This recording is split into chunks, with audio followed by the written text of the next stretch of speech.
Minisita w'ebyobusuubuzi n'obwegassi Amelia Kyambadde akakasizza ng'eggwanga bulifunye obukadde bw'ensimbi eza euro 2 okuva mu mukago ogwa Bulaaya era nga zino zakozesebwa okuzimba zooni zimusanvu ku nsalo ya Uganda n'amawanga amalala era nga zooni zino zigenda kubeera ntabiro ya byansuubulaganako n'ebyamaguzi okuva ebweru w'eggwangako ne mu Uganda era ng'enteekateeka eno yakutandikibwa ng'ennaku z'omu Oktoba omwaka guno.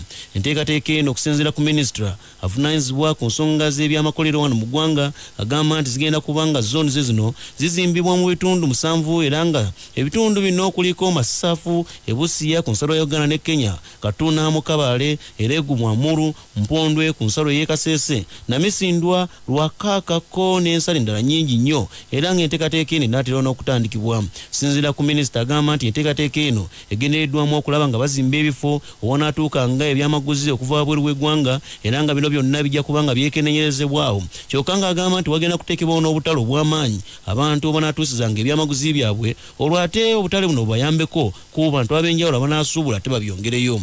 Minisita agamba nti enteekateeka eno yakuyamba nnyo bannayuganda ku nsonga y'enkulaakulana ku luuyi olw'ebyenfuna eby'eggwanga era ng'enteekateeka eno bw'enaaba egenze bulungi nnyo ne bannayuganda bakwefunira emirimu nga basinziira mu bitundu ebyo. Katuna Kabale district yatuwadde hekitaya 238 era twatandise okuzimba. Eregu tulina obuzibu bw'amazzi naye abakugu bagezaako okulaba engeri gye bayinza okukyanolinga amazzi ago oba okugakugira okudda mu bitundu bye twagala okukoleramu. Empondwe Kasese batwa eka 6 era nayo gavumenti yayongerako ssente era ekyo batandise okuzimba. Ekikagate tetunaba naye batwa ettaka tukyapima ttaka. Entoroko tukyapima ttaka. Namisindwa yakaaka twatandise okuzimba yo twatongozaayo. Yombaka Parliament akiikirira Kiboko County Kinovere Habert asinziddeawo n'alyoka agamba nti muteekateeka efaanaganako bw'eti yeetayo si mumativu n'enteekateeka ey'okulambika abalonziiko n'enkalala z'abalonzi kuva mu kibiina ky'NRM ng'agamba nti bingi ku byo ebirumira birabikidde nnyo mu nteekateeka eno kyokka ng'ate n'atera n'okufundikirwa ng'ennaku z'omwezi 4 Septemba omwaka guno. Ono bw'abadde ng'ayogerako eri ab'amawulire ku Parliament mu kibuga Kampala Kinovere asinziddeawo n'agamba nti enteekateeka yafulumizibwa akakiiko akavunaanyizibwa ku by'okulonda okuva mu kibiina ky'NRM ng'eno yakulambika n'okutimba enkalala z'abalonzi agamba nti bingi ku byo ebirumira birabikiddwamu olw'ensonga nti aligesti ezisinga obungi zikwekeddwa kyokka nga n'amannya ag'abantu abamu abaali beewandiisa naddala mu Maaci w'omwaka guno amannya gano tebagasanzeemu basanzeemu amannya amakadde ddala agaaliyo mu mwaka gwa 2015 ye ekintu kyagamba nti si kirungi nnyo akakiiko akavunaanyizibwa ku by'okulonda mu kibiina ky'NRM kasana kaveeyo katangaaze. Erigye zino zitwawandika 2020 omwezi gw'okusatu ezisinga zonna tezaakomyewo nga bwe twesimbya wamu nga bagikwese ku bbali nga balowooza nti oba n'abantu bangi ojja kumuyitako okusinga. Naye nkenyini ligesa yange mu village yange yali kyalabika zali ligesa emu n'ekitundu naye kati ate enene ejjudde ng'amanya ga Kinovere mwegali ate nga kyalabika neŋŋamba ate kati nange omuntu natakwakiwako nsonyi kujjako MP omulamba ligesa so naye twayogedde wano na wano zigenze zirabika era yange naye yalabise. Sub county registrars bali kukola amanyanga gano gonna okusalamu abantu n'okubuza register. Babeerako abateekako nti wemukweka zino ono ina amaanyi mangi wano mukwekeyo register abamanyi nti asobola okuyitawo neerabira nti ajja kuba akozinga bizibu kubanga village ezimu zonna zeetaaga okulonda.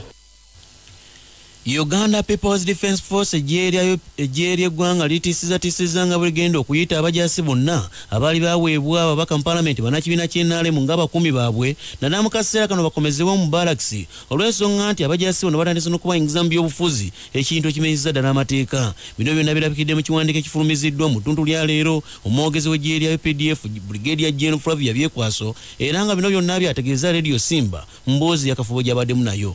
Bakozesa amajaago okubalwanirako entalo zaabwe z'ebyobufuzi ate nga si ensonga eyabaweesa kyali kyakubakuuma kwe kufulumya ekiwandiiko ekyo nga tubalabula okukikomya obutasika b'amagye bano bajja ku mulimu gwabwe nga babateeka mu byobufuzi ebya fayi tetwayagalira ddala kubanga ffe ekigendererwa kyaffe era si ekigendererwa lwaki babawa kubakuuma bo ng'abantu so si kubaleetera kubeera involve mu byobufuzi byabwe. So tubalabudde nti tujja babajjako pingayo bwe tunaaba tuzudde nga tawuliriza oba nga yeeyongedde mu maaso okubaako mu ngeri yonna eyeekuusa ku by'okulonda nga aleeseemu oba akozeseza abasirikale abo tukiyita bakozesa bubi. Bebadde bikyali awo minisitule y'ebyobulamu mu ggwanga ekwaraganye n'ekitongole ky'ensi yonna ekivujirizi ky'ensimbi ku nsonga z'ebyenkulaakulana ki United Nations Capital Development Fund ne balyoka baleetawo enkola empya ng'eno ya digito malwaliro ag'enjawulo ng'eno enkola yakuyambako mu ngeri y'enkwata y'eddagala n'okulikuumamu ko n'ensonga z'ebyembalirira malwaliro g'eggwanga ag'enjawulo. Obukadde bw'ensimbi $80 bwe buteereddwa mu pulojekiti okuva mu gavumenti y'eggwanga eya Sweden nga bino bireeteddwa mu Uganda nga zino zaakuyambako mu kusomesa abasawo kuva mu mambuka ga Uganda kw'ossa n'ebitundu by'eggwanga ebyenjawulo gamba ng'eby'Ekiryandongo malwaliro agali ku ddaala lya LC32 era nga pulojekiti eno yakulungula emyaka 3 mu ggwanga. Pulojekiti eno egendereddwamu okutumbula ebyobulamu mu malwaliro g'omu Masoso era wakati mu kutongoza pulojekiti eno ku mukolo oguyindidde ku Golden Trip Hotel mu kibuga Kampala, dayirekita w'ebyobulamu ku nsonga za clinics okuva Ministry of Finance ku byobulamu Dr. Charles Oraro agamba nti ng'ogyeko okutumbula ebyobulamu naddala mu bitundu by'eggwanga ebyenjawulo naye enteekateeka eno ereeteddwa egenda kuyamba nnyo mu ngeri y'okukumba eddagala ko n'okugonjoola ebizibu byonna ebifumbekedde mu ddagala mu ngeri gye balikwatamu kubanga bino bye bimu ku bizibu ebizinga ate bitaataganya amalwaliro mu ggwanga. The health sector in Uganda is currently faced with a number of challenges. Some of them include poor commodity accountability, and you heard from medical access. Even if you looked at some of the reports from the Global Fund, the aspect accountability of commodities comes in is key. And actually what happens is not really that either the drugs have been, but you are not able to give where exactly these commodities are. So you're not able to account, you're not be able to trace what. So when we look at the digital stock management system, we think that really will be able to go in a long way. So stock out and overstocks of commodities. So you are having two sides of the coin.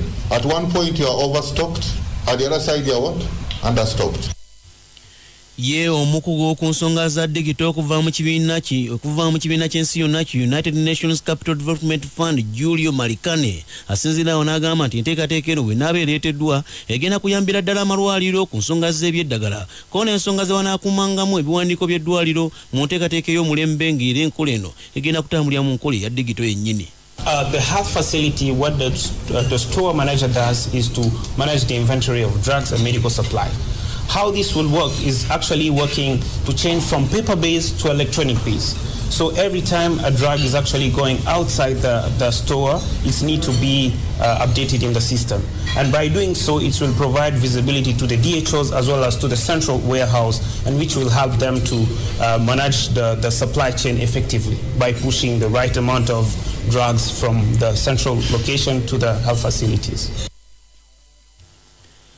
Ministry of Finance ku by'obulambuzi wano mu ggwanga n'ensolo ez'omunsiko egamba nti efiiriddwa obumbi bw'ensimbi bubiri bweddu era ng'ensimbi zino zibafiiriddwa olw'ensonga y'okubalukawo kw'ekirwadde ekya COVID-19 ekyabalukawo wano mu ggwanga. Bino byonna byogeddwa omubeezi wa Minister of Finance ku by'obulambuzi wano mu ggwanga Godfrey Kiwanda Suubi ng'agamba nti ministry efiiriddwa ensimbi mpitirivu nnyo naddala mu tundutundu ery'omwaka gw'ebyensimbi 2019-2020 era nga bagamba nti embeera eyinza osigala bw'etyo ne mwaka gw'ebyensimbi 2020-2021 gamba nti enteekateeka eno yonna ejjidde mu kiseera oluvannyuma lw'ekirwadde kya COVID-19 okubalukawo era nga kino kyalemesa abalambuzi bo bwe bali baluubirirwa abaali balina okuweera ddala obukadde 8 mu ggwanga mbona bwe baali balina okuva ebweru wa Uganda okwesoga Uganda okubaako ebintu ebyenjawulo bye balambula kyokka bagamba nti bagenze okufundikira ng'abalambuzi 6000 gyokka gye bafunyeeko era nga bino byonna bibaviiriddeko okufiirwa. We are losing 4 quarters now already because remember COVID began in March, so that means that was the second quarter of the year. So we lost the third quarter of the year and we lost the fourth quarter of the year. That's already 6 months. We are like even to lose the first quarter. No, we are already now in the first quarter of another year. So with COVID, we are likely to lose like between $1.6 billion to $2 billion. It's going to combine two campaigns. On the other financial, we lost 2 quarters on the last financial, 2019-2020. Bo bannakibiina kya DP bayise bannaabo abaafubutuka gye bavuddeko ne bava mu kibiina kya DP kino ne balyoka beesoga ebibiina ebirala tebakomewo ewaka kubanga embeera enaatera okudda mu nteeko. Sinziira ku Pulezidenti General w'ekibiina kya DP Norbert Mao asinziire ku kitebe kyabwe ekikulu ekisangibwa ku luguudo Balintuma mu bitundu eby'Emmengo mu Kampala. Bannakibiina kino n'alyoka abakoola kyokka n'alyoka abasonseka n'obugambo n'abagamba nti newankubadde enju yaabwe ebeera ekutta omuliro kino tekitegeeza kugifubutukamu ate egenda kusula ate ku mulirwano. Oluusi weesanga nga weesoze n'enju y'omusezi ogwo si musango twagala tukutegeeze nti sebo enkuba ekedde bannayuganda mukomeweeka tolina musango gwonna kirina kyo kibiina wabula kirina obuzibu kubanga kya muntu atakikutte nga kibriefcase kye nsaba bannaddipi banange mulekerawo okulangiranga abantu abakristaayo n'abakristo mukimanyi tiwaliwo yalokokera kalaba yakkiriza yezu era yagenda mu ggulu ku last minute nammwe bannaddipi abali eyo mukumantaala mbakoowoola awaka basigala waka.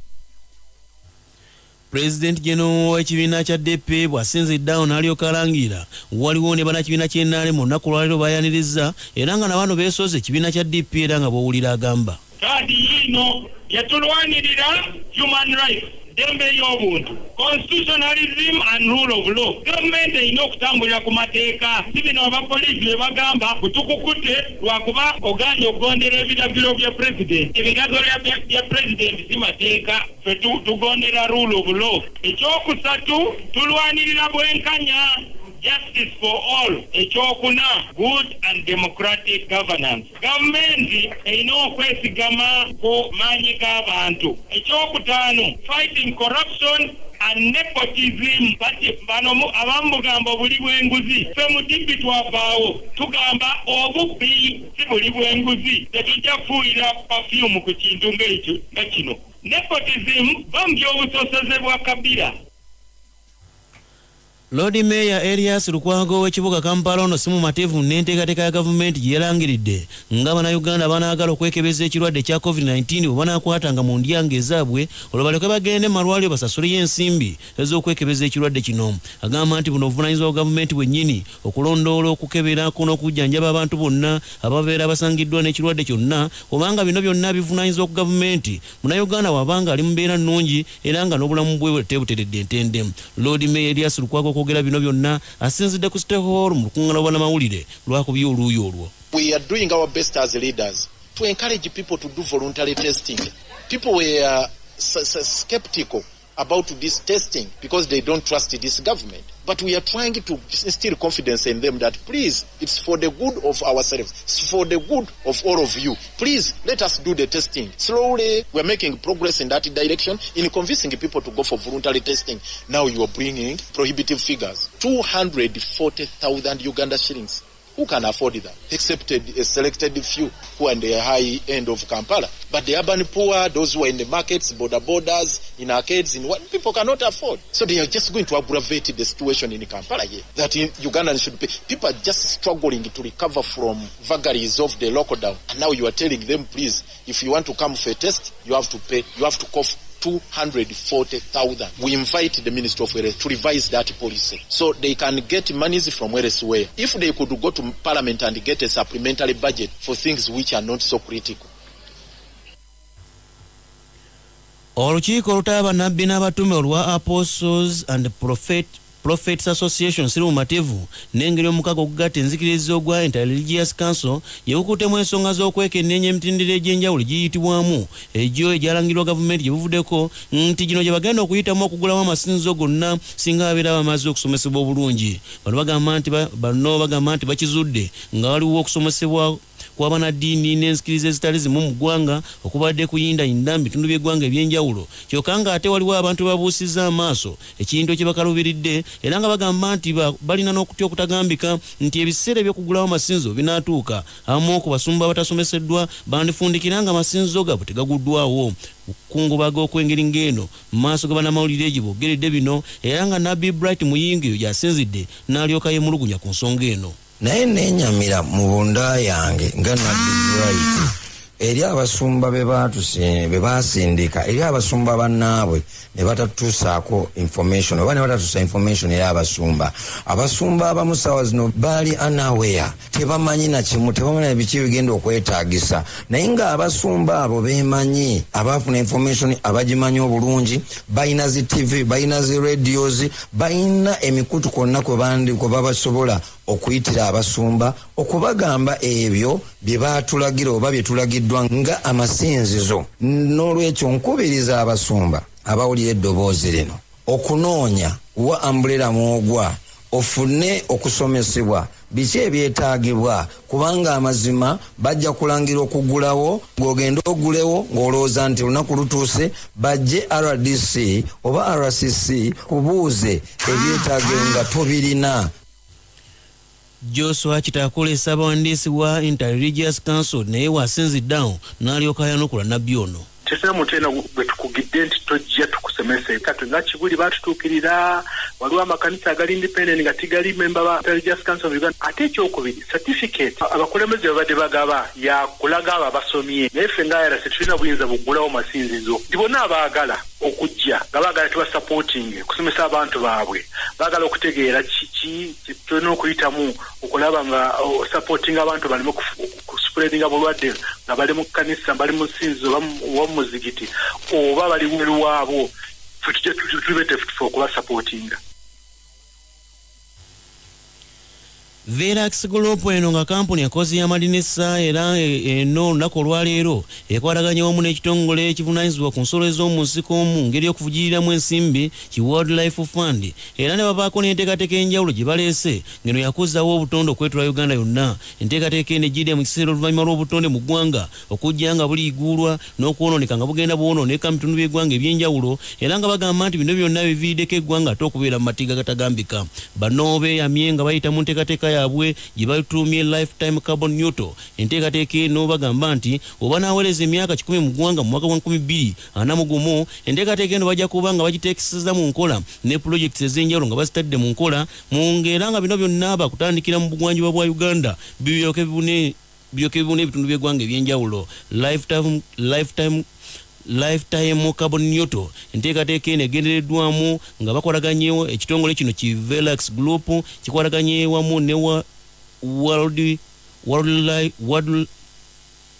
Wildlife Fund. Enteekateeka eno nga bagamba nti bagenda kuba nga bayisaamu embeera y'okusimba emiti okubunyisa enjiri ekwatagana ku butonde bw'ensi okulaba nga bannayuganda ate babakana n'eddimu lino okulaba nga ate ligenda mu maaso.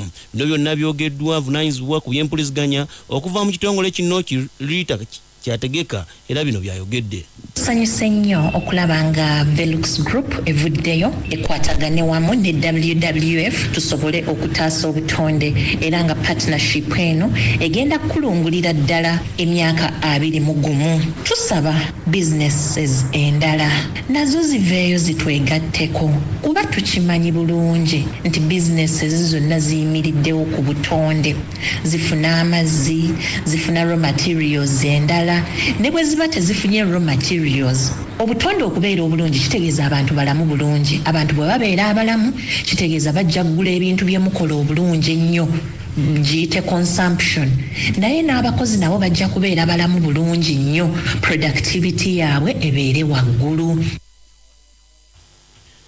Abaka mu Parliament abakiikirira abantu abaliko obulemu ku mibiri gyabwe okuva mu buvanjuba bwa Uganda olunaku olwaleero baagala akakiiko akavunaanyizibwa ku by'okulonda kabeeko engeri gye kateekateeka n'okuttanyaako n'okusomesa abantu abaliko obulemu ku mibiri gyabwe engeri gye bayinza okwenyigira mu kkuba akalulu wabula nga ate tebalekeddwa mabega. Olunaku olw'eggulo kwabadde kulonda okw'abantu abaliko obulemu ku mibiri gyabwe okuva ku mutendera gw'emiruka okwetula Uganda yonna era abangi ku babaka bano bagamba nti ebintu bino tebyatambudde bulungi olw'ensonga nti abantu abaliko obulemu ku mibiri gyabwe tebategezeddwa nti enteekateeka eno ate etandise okuyinda mu ggwanga. Mbaka Samo wano wasinzire n'abako byayogera. Some of our disabilities have been left out. For example, the deaf cannot participate because they have not got information about the election process. Nobody has communicated. So the communication gap has made the physical people like me to participate in the elections and then leave the other people behind. The people who are blind, they need somebody to take them to the site. So that one also eliminates the blind people. So you end up having the physical and majorly the men and even the women are very few in the election. So that's the big gap that I've seen, that sensitization and civic education was not given to the people. Nebyo ngoberera ku mabbala oluvannyuma lw'omubaka omukyala akiikirira disitulikiti y'ekyotera mu Parliament Robina Sentongo ko n'omubaka omukyala akiikirira disitulikiti y'Ebukomansimbi mu Parliament Veronica Nannyondo gye buvuddeko awo okulangira nga bwe beegase ku kibiina kya NUP.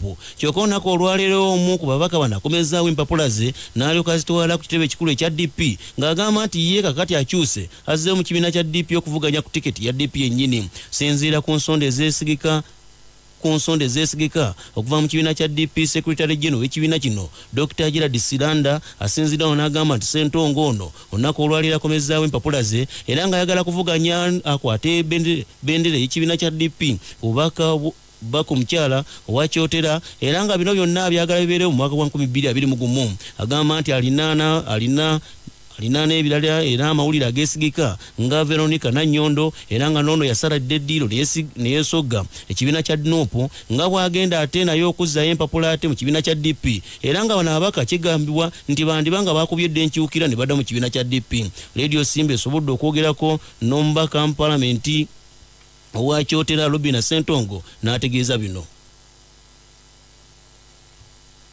Nze sigenda nko mu NUP wanda bali ekifaananyi kyaye nga balonkinga n'ekifaananyi kyebaagala okulaga kyekiri ekya people power ekyemabega nga nikitepe ekimyufu ojjukira si kino wanda bako nga nyimiridde ne bannamayanja nga nkutte kaadi NUP.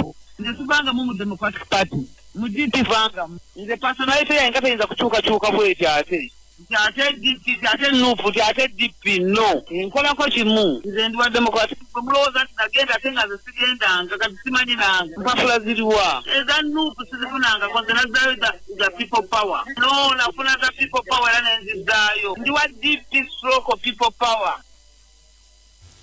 Kinajjukira gye buvuddeko waliwo abaka ab'enjawulo abaasala eddiiro ne bava mu kibiina kya DP nga ku bano okwaliko omubaka akiikira Busiro y'obuvanjuba Medard Lubega Segona, Bukoto East Florence Namayanja, Bukomansimbi Veronica Nannyondo, Kyotera ow'Ekyotera Robina Ssentongo, ow'Ebutambala County Muwanga Kivumbi, owa Kalungu West Joseph Sewungu Gonzaga, Masaka Municipality Mathias Mpuuga, owa Mukono Municipality Betty Namboze, Makindye Ssaabagabo Sempala Emmanuel Kigozi, Makindye West Alan Sewanya na Kone Moses Kasibante. Wabula ekibiina ekya DP kyasigaza abaka batono nnyo era nga be baali bakyali mu palamenti era nga ate abo be baali bakyali ku luuyi olwa DP nga ku bano okwaliko Lutamaguzi Semakulu Wanakasike South, Deogracius Kiyingi owa Bukomansimbi, Meru Babiri Kabanda wa Masaka Woman MP, Riado Kumakya Waggulu Municipality, Kono Okech Peter Ngono wa Coach County.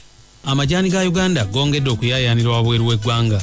Ebiwandiiko ebitongole ebya gavumenti biraga nti amajani gaatundibwa mangi nga mu Maachi yekka baatunda siringi obuwumbi 18 mu obukadde 9, so nga mu April baatunda obuwumbi 22 n'ekitundu, olwo mu May ne batunda obuwumbi 23 mu obukadde 8, so nga mu Juni kyasukka bwe gaavaamu obuwumbi 25 mu obukadde 7. George William Sekitoleko, ssentebe wa Uganda Tea Association, kibiina ekibumbutayira abo n'abalimi n'abatunda amajani mu ggwanga, agamba nti embeera ennungi ewadde amajani okuvaamu amakungula agegasa ate ne gatundibwa katale k'ebweru. Amajani ga Uganda geetunda ebweru kati gaweza metric tons 6.5 buli mwaka era abakugu bagamba nti geeyongedde n'okulinnya ebbeeyi bw'ogigeraageranya n'amawanga amalala agali mu buvanjuba bwa Africa.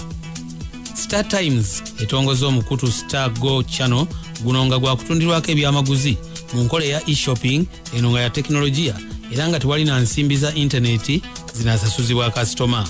Abakulembera Star Times bagamba nti entegeka eno yakuyamba bannayuganda okufuna bye baagala nga bonna bali mu maka gaabwe. Christine Nagguja, omwogezi wa Star Times, agamba nti omukutu guno gwakuyamba okufuna abantu bye baagala byonna nga babifunira mu budde.